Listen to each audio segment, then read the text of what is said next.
Now to our first session this morning, how women are changing the world of work. IWF is about advancing women's leadership, and for the last decade, a big focus has been achieving gender parity in the boardroom. This was the goal of a key initiative the Women's Forum of New York launched in 2011, our biennial Breakfast of Corporate Champions.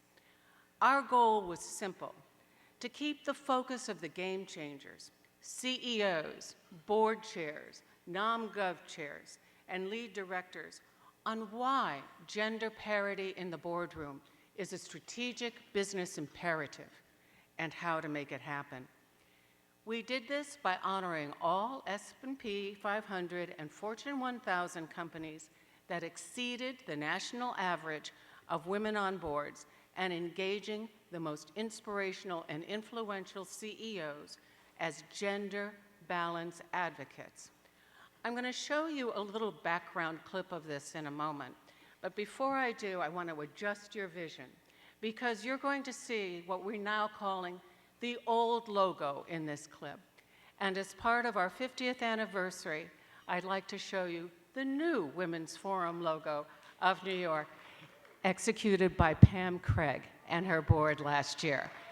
Katya, let's show the logo clip.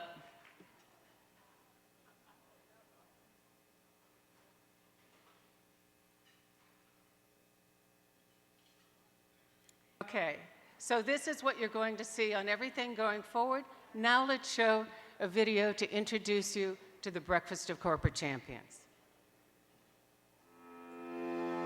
When I was president of the Women's Forum of New York in 2011, we launched the first biennial Breakfast of Corporate Champions at the New York Stock Exchange. We built it and they came.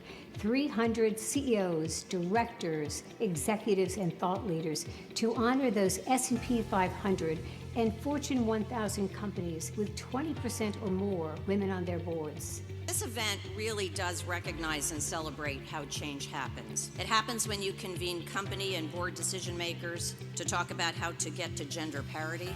It happens when you honor those leading the way. And it happens when you continue to raise the bar. We should keep the bigger picture in mind, the picture that goes beyond women in leadership positions and on corporate boards today. We have to keep a focus on the next generation of women in the workplace, and by extension, that next generation of women leaders. Today, we celebrate and shine a light on those Fortune 1000 and S&P 500 companies who have demonstrated their commitment to gender balance on corporate boards. We honor 233 corporate champions who've achieved 40% or more female board composition. And we also specially acknowledge 78 corporate champions who've achieved 50% or greater women board representation. It's about not taking no for an answer. Companies that want to compete can't afford to neglect half the world. I don't think it's a question of process as much as it is a question of mindset. The idea is that you need diversity of opinion, diversity of thought, but importantly, you need a construct where people feel free to share that diversity of thought and diversity of opinions. Diversity not only makes the board stronger, but it also makes the whole company stronger. Oftentimes I tell our young women employees, not only can you become the boss and become the CEO, you could become the CEO's boss. It's not about how much you say, it's what you say and its impact. Senior leaders have to be the catalyst for change.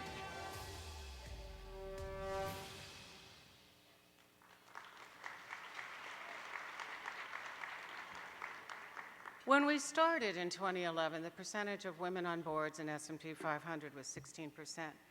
Today, it's over 33%, and meaningful parity seems within sight. But what is the difference that more women at the top have made for all women in the world of work? To discuss this provocative question, we're going to bring on a panel of our Breakfast of Corporate Champion All-Stars, the women who have helped make this event a success for over a decade.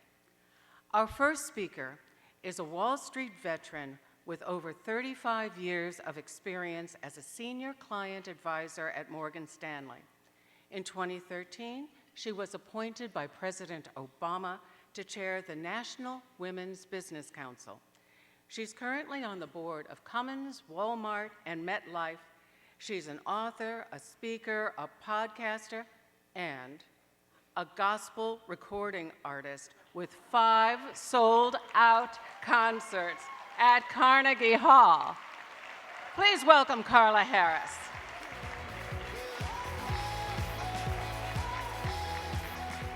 And with us from the UK, a member of the House of Lords, a principal of Versaca Investments, holding board seats on Chevron, Condé Nast, and the Oxford University Endowment Investment Committee. She's the author of 5 best-selling books on the global macroeconomy and geopolitics. Please welcome Baroness DAMBISA MOYO.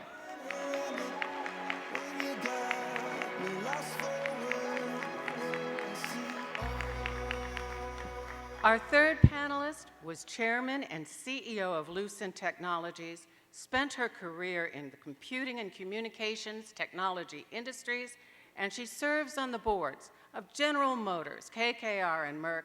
She is the chair of Hewlett Packard Enterprise. Please welcome Pat Russo.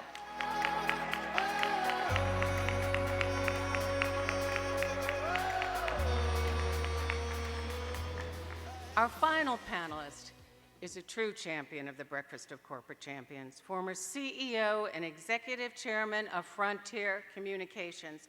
She has served on the boards of over 35 public companies and startups, currently serves on numerous boards, including Costco, Sana Biotechnology, and as board chair at DocuSign. Please welcome the current CEO of Wilderotter Vineyards, Maggie Wilderotter.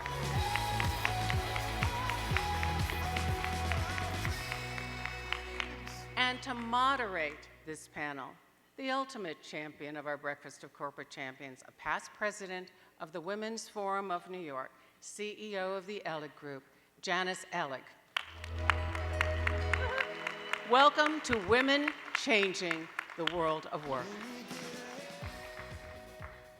Carolyn, thank you so much, and you have been with me all the way through the Breakfast of Corporate Champions that we started in 2011.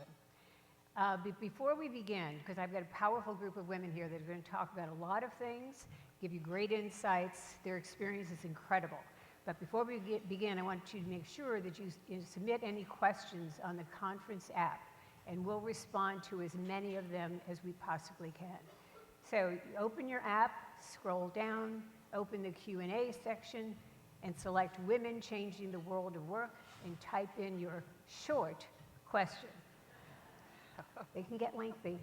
So I am really honored to moderate this panel, and these women are going to share some great experiences that they've had because they've been leading companies, they've been in the C-suite, they've been in the boardroom. And in fact, collectively, these women have been on over 100 boards. Is that amazing? Well, it just means we're old. You started young. Started when we were 10. Started young. But it was in 2011 where we really did want to raise the bar. We really wanted to show that there were qualified women. We saw them in the Women's Forum. And yet in the S&P 500, less than 17% were women on the boards. And we knew we had to make a difference. Now, in the last decade plus, there has been progress. We now have 33% women on their S&P 500 boards. There are 100% of the S&P 500 boards have at least 1 woman, and 80% have 3. So that's progress, but when we look at the US, we still rank 13th in the world of women on boards. So we have a lot of work yet to do. So our Breakfast of Corporate Champions are going to continue. And overseas, it's better because you have legislation, and that has moved the needle. So I'm going to turn to this august group of women here and ask them what are their perspectives on the key factors that are driving this change and have driven this change over the past decade. So Maggie, I'm going to start with you, and we'll just go right down. Okay. Well, you know, I do think that there have been a number of things that have made changes to the environment that we're in. Includes women getting on boards. I know getting on my first board at 28 years old, from a corporate board perspective, I would always weasel my way onto the nominating and governance committee. because when you're on that committee, you have a big voice in helping bring diversity onto the board and continue to work with the existing directors so they can see the competence and capability that you have. The other thing I think makes a difference is track record. You know, you're all very accomplished women. You've done great things in your life. And to be able to apply that learning to the work of the board so companies are better off is a good example as to how diversity really makes a huge difference. The other thing I would say is there are more qualified women today than there's ever been. There's a lot of CEO sponsorship for diversity on the boards. It's now acceptable, and it's something that they look forward to making sure that it continues to be that way. So I think that focus on the issue has changed for the better. Pat, you want to comment? Yeah, look, I agree with everything Maggie said. I think there has been clearly increased focus, and we all know when you focus and put attention on something, you make a difference. The second thing that I think is maybe more subtle is experience. And so as men in the boardroom see and experience having women's voices around the table, I think there's an experiential acknowledgement of the value of the difference of the perspectives. And I think that starts to fuel, gee, let's see if we can't get some more women on the board or others that have a diverse experience. So it's all of those things, but I think the experiential part is one we don't often think about. So DAMBISA, what's driving change? So I think it's a wonderful question, and I'm very happy to be able to contribute because unlike my other co-panelists here, I actually have a non-conventional background. By that I mean I didn't come through the C-suite. I didn't have an operational background. I wasn't CEO of an organization or CFO, for example. And the reason I think we should be sort of sanguine about where the world is that I think there are a lot of women in non-traditional areas, myself included, focused on geopolitics, on the global economy. And because of the challenges that the world faces today in health, in public goods like education, and national security, geopolitics, I think the aperture widened in terms of what was needed on the board. Yep. And in that respect, it's quite an exogenous thing.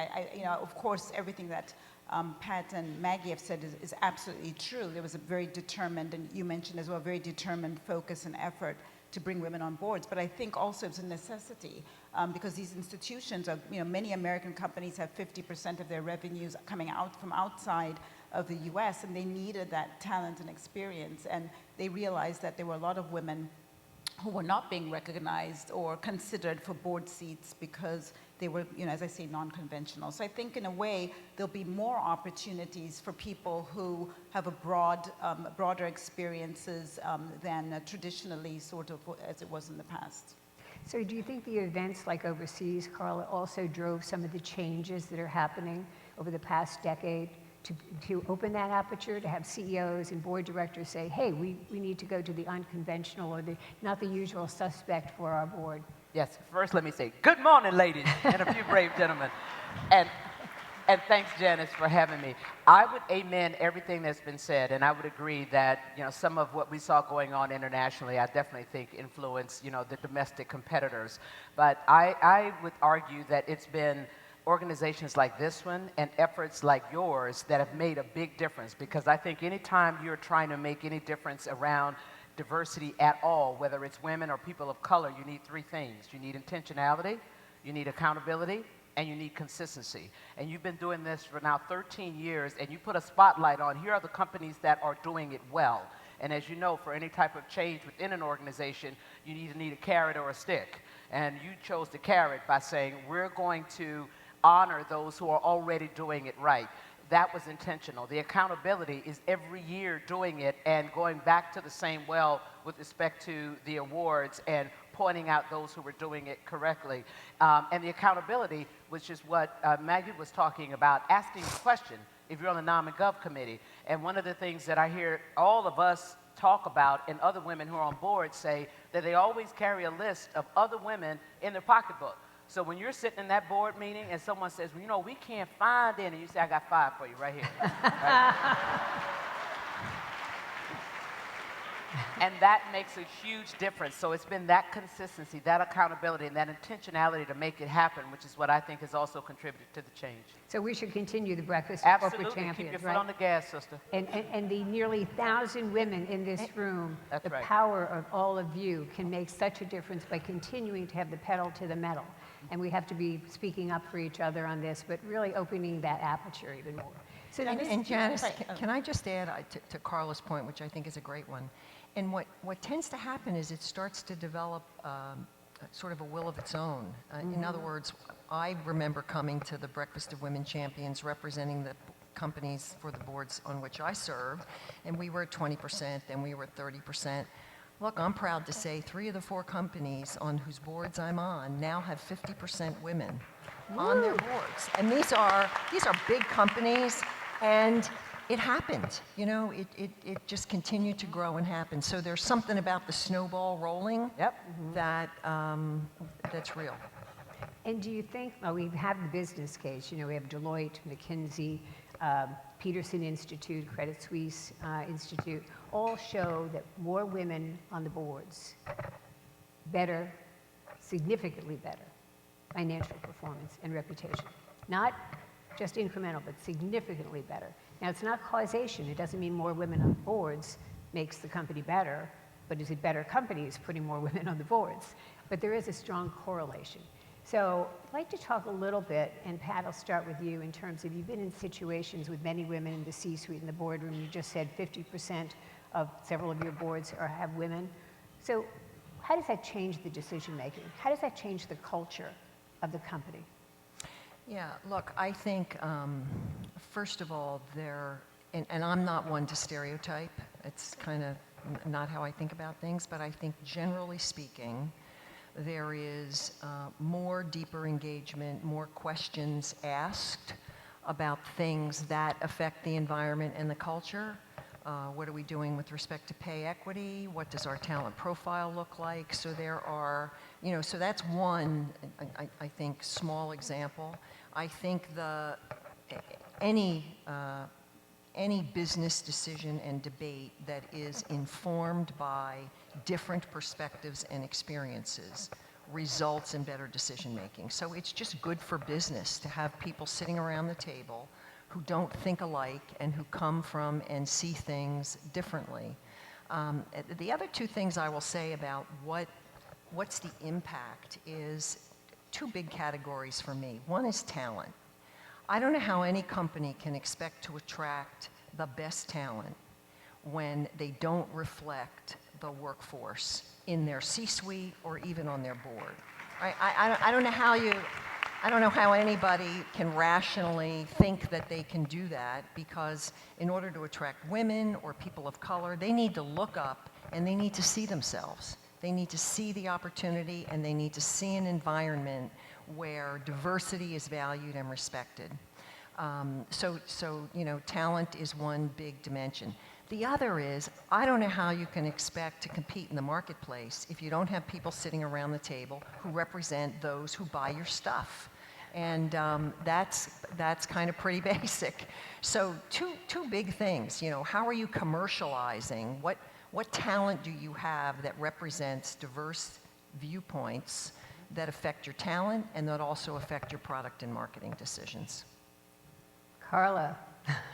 Yeah, I could not agree more with what Pat has said. I do think that more and more people are starting to realize that there is that correlation, as you said, with, you know, the data is out there, and the data also helps. Because, you know, Janice, I've said for a long time, people who don't get it hug the data.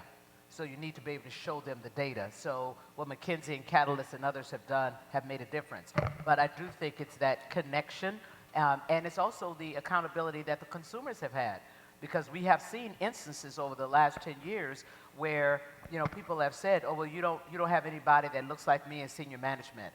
And now people are starting to realize it also matters at the board level. So consumers are also speaking, especially millennials and Zers, who ask the hard questions as consumers to some of these companies. And so I think there's a recognition, you know, around the management table of what you're saying, Pat. No question. Yeah. Anybody else? Maggie? You know, the one thing that I would weigh in is there are different ways in order to engage our workforce and to learn about that culture. I know for the boards that I sit on, I always try to do a couple times a year a lunch and learn with high potentials in the company. And I talked to the CEO about it and said, I do think that making sure they understand who sits on the boards and what our perspectives are is always a good thing to do, whether we're male or female. And so that's one way for you to get a sense for what that culture is. And there's an openness to have these discussions, and you can hear directly from folks. The other thing is when you do things with a meal, people relax. It's not about a meeting. It's about fellowship and sharing something in common. And I've always found that that puts employees at ease, and then you start to hear the real stuff that comes out as well. Maybe I could just add one other point, which has kind of been intimated here, but the importance of transparency. I'm still astonished at the number of ways in which opportunities sometimes present themselves to me, but also, how people get other opportunities. I hear later, how did you get that job, or how did you get on that board? And, oh, I know Bob, and Bob called me. And it's not transparent. And in that sense, I think back to Pat's point about talent, we are leaving talent on the benches because they don't even know that the job is open or there's a board seat or what those institutions are looking for. So there has been a lot of progress, and if I just pick on the Chevron board, we've done a lot to make not just hiring, but promotion, and actually shout out to the Chevron girls who are here, they're there. Basically in compensation, promotion, thinking about how to attract women, but also men into the organization. We're very deliberate about it, and I think it's quite important because there are a lot of institutions that say they want more talent, want more diversity, but actually when you look at the way that jobs are advertised, even within the organization, it's still got a lot of opacity. Yes, in Chevron, in the oil and gas industry, with so many women, recently a new CFO who's a woman. She's here. Yeah. Ina's here. Our head of resources is here. Our head of corporate governance is here. It is such an honor to work with these ladies, and also our Chevron board is also 50% women, which again is just fantastic. And none of these women are shirking from the role. They're not shy and retiring. I think the most important and the best thing about it is that these are talented women. Nobody's doing anybody any favors. Each of them is in the organization at the executive level, but on the board, they deserve to be there. Myself excluded, but they deserve to be there. No, but it's like General Motors too. I mean, these are not just beauty products for women. These are heavy-duty industrial companies that have women on their boards. So you can't say that we don't have enough women for that sector. We do. You just have to look. You have to open the aperture, and you have to have a tone at the top. You have to have a CEO and a board that really says we embrace that inclusivity, that diversity of decision-making and thinking. But now, Janice, let me just jump in only to say, because you mentioned industrial companies. Interestingly, GM is an industrial company. It's also a technology company. 70% of the purchase decisions made for vehicles are made by women. Mm-hmm. Yeah. So how can you exclude? What's that tell you? Yeah, right. Okay, so with that, how have women on the boards in the C-suite made a difference for women? Pulling them up, putting them into higher level positions, getting more on the board. What's the impact of women at the top on other women?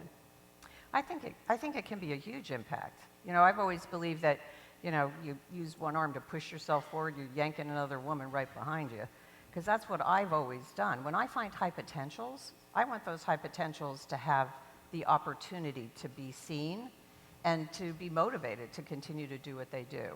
And as a CEO of a very large company, I would spend a lot of time, what I would do was called lion hunts. I had them on my calendar every week, and I would take 2 hours, no matter where I was, no matter what office I was in, and I would just go prowl around. And I'd talk to the employees. I'd try to find out what they're thinking about, what's on their mind, what they're happy about, what they think we should be doing differently.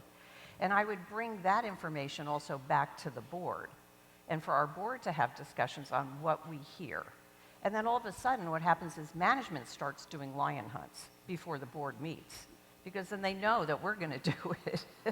And it starts to make it more open and fair for people to have those dialogues and to have the leaders of the company listening and learning as much as the people in the company growing and learning. And I think that's a really important difference.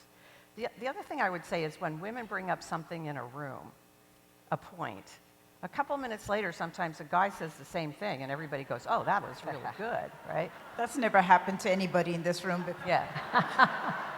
And I always stop and say, I'm so glad you reinforced Martha's point that she just made.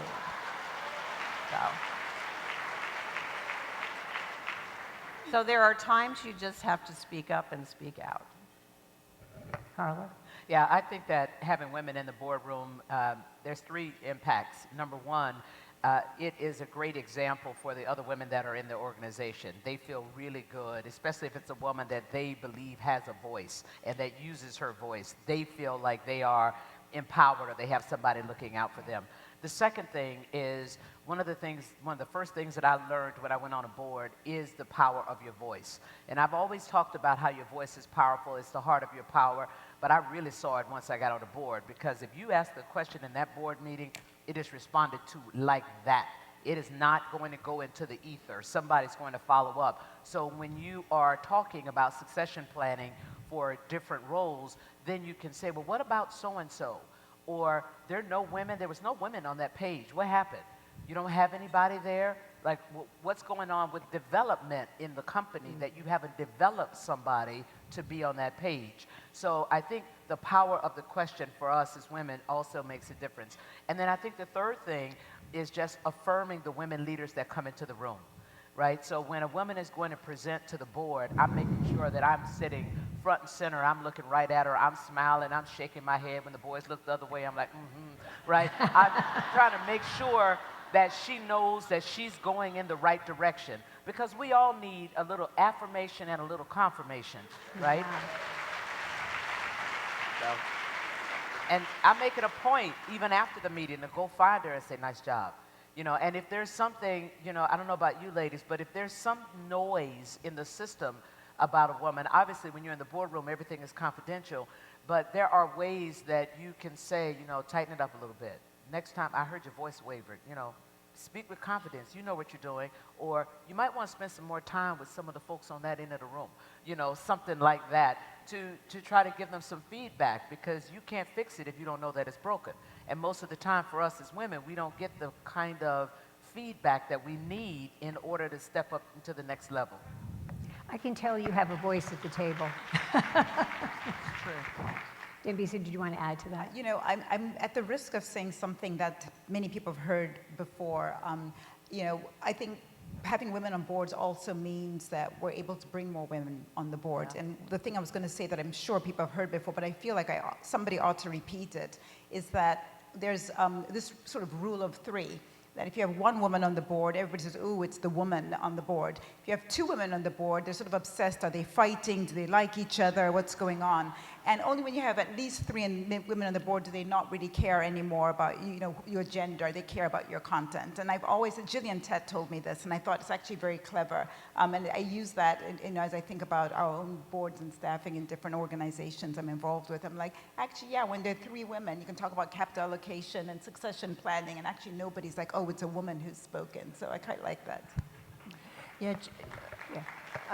Let me add one other thing, because we're talking about how women make an impact. And, you know, progress is often a series of sort of small steps where individuals and initiative make a difference. So I want to give Maggie some credit here as an example of a woman on a board making a difference that turned into a major effort that Janice, you have now picked up, right? And this is a boot camp for women.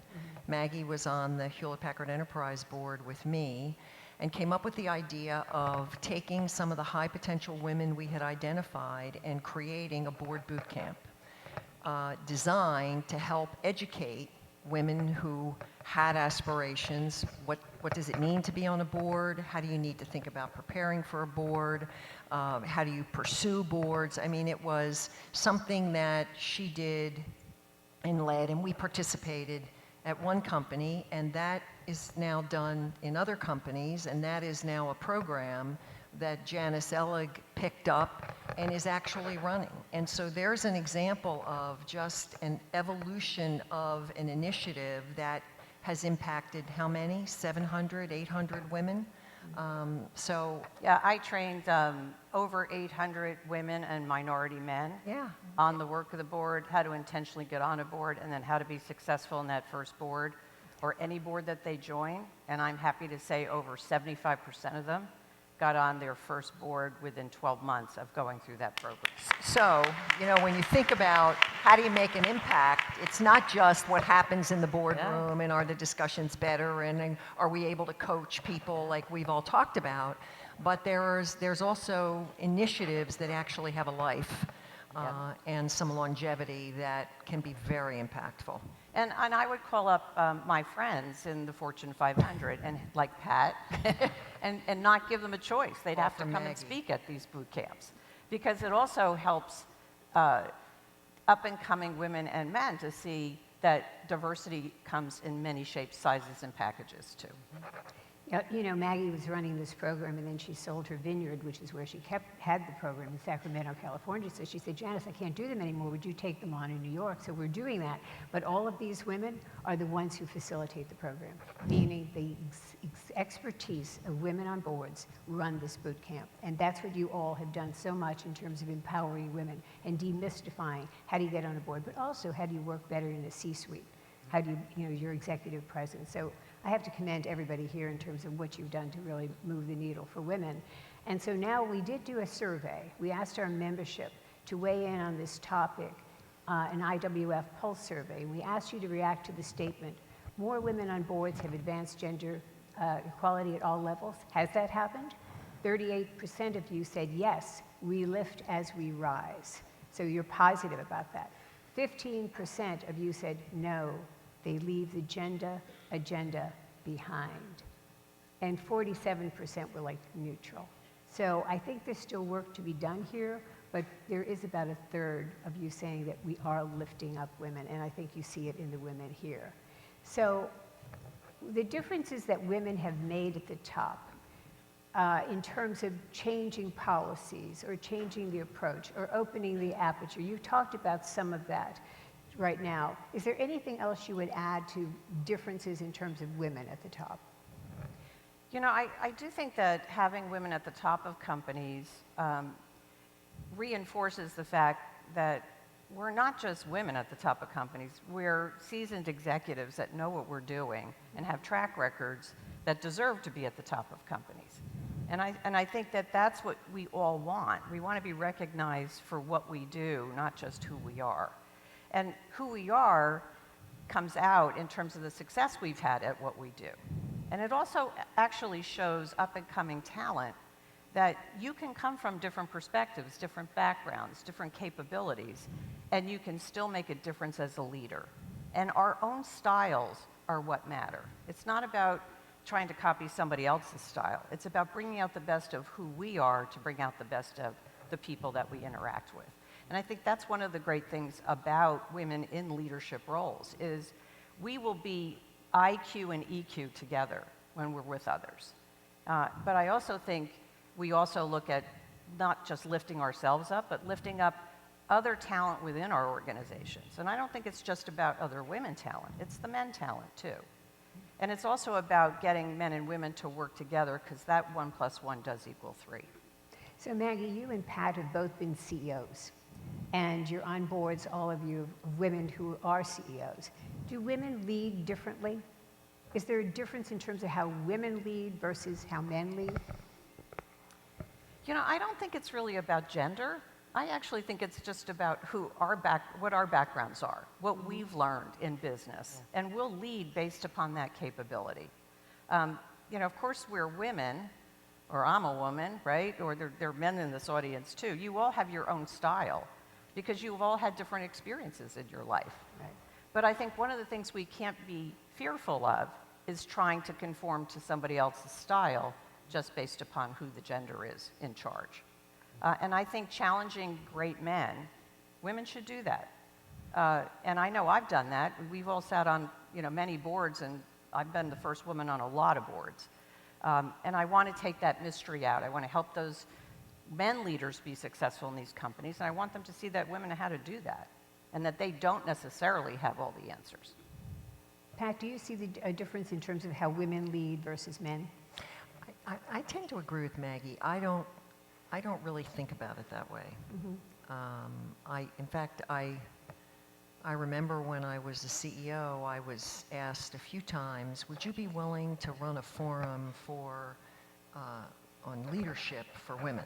And I said, well, I'd be willing to run a forum on leadership, but I'd really like to include everybody. Because I think it's more about what do you value as a leader? What are the attributes that you have? What do you think is going to create the greatest followership? Because frankly, leadership is all about getting people to follow you, take the hill, and create great things together. So I've always thought of myself, as Maggie talked about, as a business executive. This is my professional side, not my personal side. I'm a business executive and I happen to be a woman. And there are certain attributes that I have, I think, that because I am a woman, that may play a role. I think maybe I'm a little more compassionate. I think maybe I'm a little more empathetic. But I just don't tend to think of it that way. Any comments? I would just maybe add to the point, because I've been involved with a number of CEO successions, and currently I'm also on the board of Condé Nast, and one of our senior executives, Anna Wintour, who is in a very tough business, a very sort of youth-focused business, I should say, and she's been in her seat for many years and really a phenomenal executive. And so I look at her and I try to think about, you know, what makes it different from a male CEO. And I agree that I think it's too simplistic to say, you know, the gender split, but I do think the manner in which institutions give feedback to CEOs and also have sort of conduits for response to feedback from the CEO, I've seen it as being slightly different in the 15 years I've been on boards. I think in general, men get a lot of feedback. I'm using a shorthand here, but I think Carla's point about being able to pull someone aside and give them that kind of feedback, I think men have a lot more opportunities to get that kind of feedback on the golf course. I mean, I'm at the risk of making some obvious trite comments, but and maybe women are much more organized, much more bookish, you know, myself included, about how we receive feedback, how do we respond to the feedback. And so in that respect, there might be a little bit of a shade of difference in terms of the CEO and running the organization in general. Well, we only have 10% in the U.S. of women who are CEOs of the S&P 500, so we have a ways to go. 90% are still run by men. We want to take some questions from the audience, so let's see if we have any questions. I see. Okay. Yes. Okay. In Chile, we face the same difficulties to advance the incorporation of women to boards of directors, but we are achieving it. I am concerned about how we can do it to incorporate into this challenge. How to get men more involved and not feel that this is taking away their space. Like all boats can rise together, but maybe men feel like if women are in the top levels, they are going to be compromised. They're not going to get that job. Carla, you want to comment on that? Yeah, you know, I would start with going to the common language, and the common language is commercial, right? And at the end of the day, you want the best athletes, whether they're men or women, that are sitting around that board table and that are sitting around that management table at the end of the day. So one of the ways that when I'm talking to men about this, or anybody who seems to be resistant or thinking that, you know, we're taking away their slice of the pie, there's two things that I say. Number one, it's not about the slice, it's about the pie. So if you have 1/8 of a 12-inch pie right now, just stay right there. But if I can add some women into this and make the pie 16 inches, keep your 1/8, but now you got 1/8 of a 16-inch pie instead of a 12-inch pie. By definition, it's more valuable. Right? That's your answer. So I use the pie strategy. And then, you know, the second thing that I say... I think you're really saying we can have our cake and eat it, right? Well, I'm from the South, girl, so it was about the pie. It's about the pie, right? But, and the other thing that I talk about is the fact that if we want the best athletes all the way around, and we are all commercial animals and we all own a piece of this company, then again, if we get the diversity of thought, we get around the management table and around the board table, then we'll make better decisions. So we should therefore be more successful and profitable, i.e. go back to the data tells you so. So what's in your pocket as a shareholder is going to be more valuable as well. So I think when you can't get people to agree on black or white or other ethnicities or women or men, go to the common language of green and the commercial piece. And people tend to understand that as commercial animals.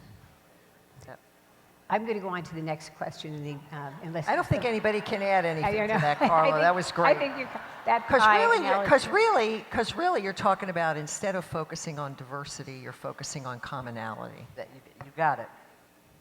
Okay, so from our own Judy Fryer, former president of the Women's Forum of New York, she asks, will the pushback against DEI by local governments, courts, and others negatively impact the opportunities for women on boards? This is a great question. I will tell you from a search perspective, none of my clients are backing off. They want a diverse slate. And they're coming to us to say, we need to put more women and underrepresented groups on boards. But I'd like to hear from you all who are on boards, how your companies are responding, and is this going to be a negative impact? Yeah, well, I'll start. I don't think for rational business people it's going to be a negative impact. I think the negativity has come as a result of a reaction more to the moniker DEI, a sense that it became more of a check the box. But if you just break it apart and ask people, do you believe that diverse perspectives will cause better discussions and better decisions? Oh, yes. Okay. Do you believe that you ought to be in an environment where people are treated and paid equitably and fairly for the same work? Oh, of course. Do you believe that the people in your organization should feel like this is a great place to work, a safe place to work, and feel like they're part of the team? Oh, absolutely. Well, that's what DEI was intended to mean and be focused on, and it's kind of, I don't know, the concept got lost and the focus came on tracking and monitoring and disclosing, et cetera. So, like I said, I think rational business people still value what the substance and intent is, and I think those companies will continue, as Janice is experiencing, to pursue it. Are there some places where you might see some backing off? Probably. I would just say that there's a wonderful book called The Outsiders by William Thorndike. It's a very small book, but the key takeaway is after looking at numerous companies, he argues that companies that outperform over the long term, not only against the markets like the S&P 500, but also against their peers over very long periods of time, are companies where the management is very heavily focused on capital allocation. And in fact, I won't go into all the detail, but I think it's very important to this question. He argues that the CEO, for example, will be focused only on what am I doing with this marginal dollar? Am I putting it into people? Am I putting it into equipment, AI, or whatever? And the number two person, however you want to define them, president or COO or whatever, is responsible for running the operations of the organization. And he's got multiple examples. I mean, the obvious one would be Warren Buffett and Charlie Munger. The reason I think this question matters for that framing is that most of us would agree, I think, that our CEOs have been pulled in multiple directions over the last decade, whether it's the Business Roundtable or societal requirements and needs in society generally have meant that CEOs, in addition to focusing on capital allocation, they're focusing on a whole lot of other issues. Right. And in a world today, which realistically we have a higher cost of capital, many more geopolitical challenges, I think there is this risk, and I agree that the best institutions will say, we know that this is value add, and we're not going to lose that talent or that way of thinking. But I do think, from board perspective, we do need to appreciate that in a more challenged environment where there's less mind share, or rather more mind share needs to be devoted to staying alive, given the risks, a multitude of risks. I do think we need to figure out how to almost coin operate, bringing in talent. Yeah. And maybe just one last point is that, and I made this point already, but I would love to just underscore it, that knowing that the talent is necessary and important for the organization, I think is pretty much accepted, but how we bring that talent in and where is the transparency so people know that the jobs are available, they know how to get promoted. And I love the green, because if you say you have to have a return on capital above 6%, people can actually touch and feel that and say, well, I've done that and I've managed the team. I think too often with these types of phraseologies, there's a risk that, and this is to the point, we all can sign up against the tenets of DEI, but when you have these ESG, CSR, DEI, I think the danger is that we start to move further away from the numbers and the common core, as you put it, that actually is very helpful for managing the business, but also managing individuals. So sorry to be long-winded, but I think that's really Great answer, great answer. So Carla, next question. Have you encountered diversity efforts on boards that are seemingly performative? If so, how can you be heard and ensure an element of true inclusion? Yeah, I'll say that I have not encountered that, but to answer the other part of the question, how can you be heard, is to exercise your voice. Ask the question, right? And you just can't sit around, especially around discussions around DE&I, and let the conversations happen and not insert your voice. Because sometimes it's your voice that gets it right back in the right space and not on this performative as the question states. So I think it's just about asking the question, tell me more about this candidate. How does this candidate compare to this candidate? But force someone to show you that they've done the work so that it's not performative. Any other answers to that? Or should we go on? Okay, how are you all advocating for more previously unconventional female board candidates, which you said you were? But let me start with Maggie. Since I'm unconventional, I think that's probably a good idea. I do think that I don't really look at females being unconventional. I think they just have different experiences and bring different perspectives to the table. And I think that's what we should be focused on, it's the diversity of capability, thought, and our experiences that help add to better decision making. And at the end of the day, that's what it's all about. It's about making the best decisions to create shareholder value and to create an environment within our companies where companies can not just thrive, but continue to have an existence long into the future and not be short-sighted about what we do and how we do it. And I do think that the women's perspective and our background perspectives enable us to do that. The last thing I'll say is, I know personally, I went on a lot of private boards first, because private boards are more operationally focused. And for a lot of women, we love to get hands-on and hands-in.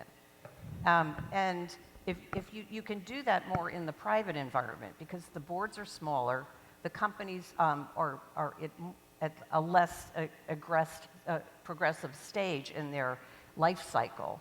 And so you can be more hands-on, but you also have a smaller group of people on the board that you work with. And it is one of those things that lets you be private, and then you have the opportunity as that company grows to take them public. And I know the first board I went on at 28 was private. 6 months after I joined, it went public, and 6 months after that, we sold the company. So at 29, I had been a private board, a public board, and an M&A transaction. And I made some money, too. It was all good. So I said, this is a good gig. I'm going to do it again. So I do think for you, thinking about not just public, because everybody kind of has that as the North Star, private companies are great opportunities, too. Yeah, I do think that women who are, we have been the underrepresented, are going to open the aperture. And if it's for the C-suite and the boardroom, you are going to say, and as a search professional, I have to tell you, I also have to have the courage to say, let's look a little bit broader. Let's look a little bit deeper. And I think that, companies are seeing they have to do that to represent their employees, their customers, their communities, and their shareholders. So now we're going to sum it up with the jobs of getting more women on boards and into the C-suite has been a long and arduous task when we were at 10%, like in 1995, in women on boards. When are we going to be done? When do we know that we've achieved what we want to achieve? I'm going to start with DAMBISA. Well, I hope never, in the sense that I don't really see it as a destination. We're in equilibrium where that's its job and done. And actually, if you talk to people like yourself and others who are involved in refreshing and thinking about new pools of talent, I think it's clear that there's going to be much more of an onus on people who are interested in being on boards, continue to cultivate interest and curiosity and continue to study. I think the eras of, oh, I'm joining the board at 45 or at 50 and I'm going to be there until I'm 75 and I'm just coming around to quote unquote clip a coupon, that kind of era is gone. People expect you to talk about AI or what experience you've had on the climate transition, in other conversations, what's happening in accounting, how are we thinking about new financial regimes. I think there's going to be an expectation to continue to sort of cull the board, but also just think about continue to improve yourself as an individual. If I can just add one last thing to the last point you asked about where to source. I think the question is about where to get non-conventionals. The other source, where I think there's a lot of non-conventional people, men and women, is through service providers. So accounting firms, law firms that advise these institutions, they come into the boardrooms, they know what we're looking for. I think being able to tap into that areas of expertise, I think has also been helpful for me. Carla, we've got... Yeah, I think you have to continue to focus on it, because when we are operating in competitive, dynamic, fast-paced environments, all of us will reach for the familiar. That's just what bias is. So I think you have to be cognizant of focusing on having that kind of balance, until it becomes second nature in the culture. And we've been having a diversity conversation since 1990, and at the end of the day, it has not been consistent, and it hasn't been consistently growing across management positions and board positions. So until it becomes second nature, I think you have to keep that measure of intentionality, accountability, and consistency front and center. When are we going to be done? Look, I think it's a never-ending quest to assure that at every level in an organization is reflective of the society and the world in which we live. And that's just got to keep, you just keep working at it and keep working at it. And the goal is have the best, most competitive talent that is totally reflective of the society in which we participate. Yeah, I would just say exclamation point to what these amazing women have just said. And I think, we should enjoy the journey. I mean, part of this is we're all going to continue to learn and grow, no matter who we are and no matter what we do. And to do that collectively with others only makes it worthwhile. I say 50%. Anyway, thank you all. What a great panel. Terrific. Thank you so much.